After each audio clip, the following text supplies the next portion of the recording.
Ever thought streaming looks hard? Spoiler, it's easier than microwaving popcorn.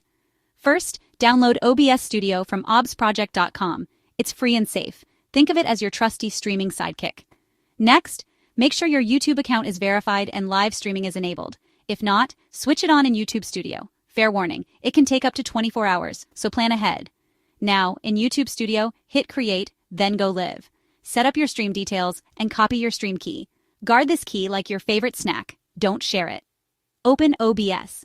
For first-timers, let the auto configuration wizard do its thing. It'll pick the best settings for you. Add your sources: webcam, screen, game, whatever you want to show off. Check your audio levels. Nobody loves robot voice or silence. In OBS settings, under Stream, select YouTube and paste your stream key. Last step, click Start Streaming in OBS.